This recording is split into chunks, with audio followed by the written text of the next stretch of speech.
Hey everyone, Dylan here, and in today's video we will be doing an anime review of Overlord Season 1. So I have seen actually all 3 seasons of Overlord, but I've only seen the first season with sight.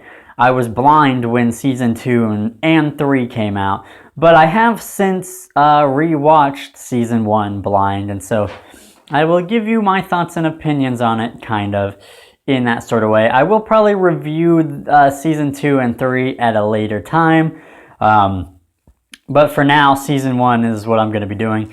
I actually own Season 1 on Blu-ray, and at some point I'll buy Season 2 and 3 when I have the money for it, but yeah, for now I just have Season 1. But anyways, I'll just get into Overlord. So Overlord, Season 1. Overlord is kind of like yours. I believe it came out in 2013, but I'm not 100% on that. But it is a kind of an isekai anime where a person is transported to another world and they're very overpowered. However, this one is a little different. So the story starts out of this guy named Momonga, and that's his character name, I believe, or maybe that's his real name too. But he is in this game that is about to shut down, and all his friends have left, and he's sitting there just on the game waiting for it to shut down, and he falls asleep when it's shutting down, and then when he wakes back up, he is then in the game, and as per usual, But the one thing that is different is his character is actually an undead. He is this skeleton, skeleton necromancer, with magic and stuff. That's kind of his class that he's chosen, but he's there, and his normal voice is actually in his mind when anime characters talk in their heads. His normal voice from his real life, and then he has this his cool deeper voice from the actual game character. And so you hear from both of those, and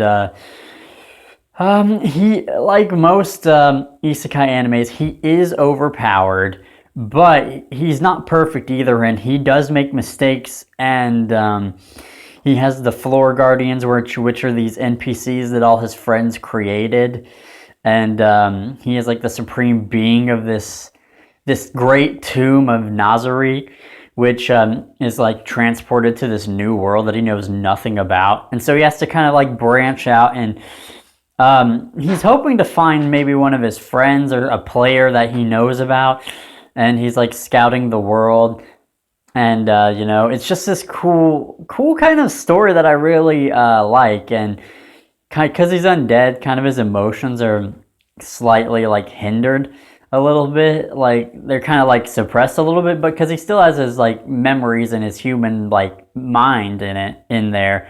It makes for an interesting thing, but unlike a normal powerful protagonist that might be really nice and all that, he he will do anything to protect his allies.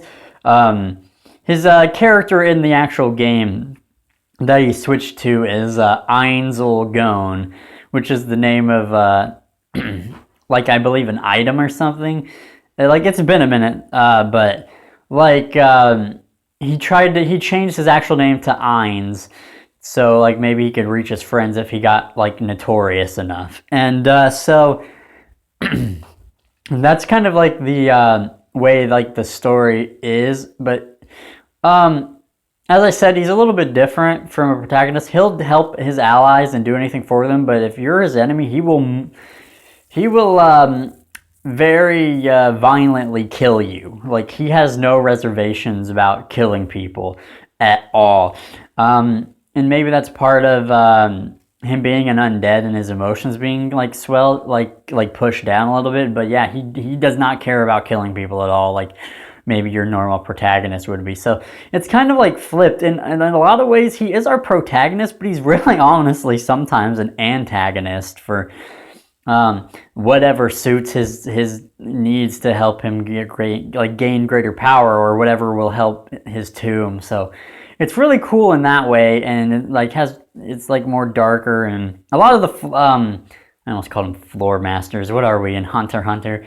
But no, the floor guardians, the guardians of Narzarik are really cool. Actually, I like them. I really like Demiurge. He's like this demon, red demon, from what I remember from seeing them. And I don't know, it's just a really cool isekai anime that's a little bit different, but I feel like it's just done better and right. And like I said, I've seen all 3 seasons, and I'm ready for another season to come out, because that's how much I really love Overlord. It's just awesome, and you're just waiting for Ainz to do something else that's really badass. You're just waiting for that, and those are like probably the best parts of the show. But it's just really good. So yeah, that's kind of just like my little thing about Overlord. When I did see it with sight, it looked fine. The battles were fine, and just everything about it was fine. Like I've said, like I really like the characters, and I really like Ainz and Momonga, and it's just a really great series if you want like an isekai but better than the normal isekai anime. So give it a try if you've never seen Overlord. The first season's only like 13 episodes, so it's not that big of an investment. And if you like it, then there's 2 more seasons, and it'll get even better. Yeah. So that's been kind of my short anime review of Overlord Season 1. Thank you guys for watching. Thank you guys for listening. Let me know if you've seen Season 1 of Overlord, and if you like it, and your thoughts. Try not to spoil things in the comments if you do, and all that. So, yeah, as I said, yeah, thank you guys for watching. Thank you guys for listening. I will see you guys in the next video.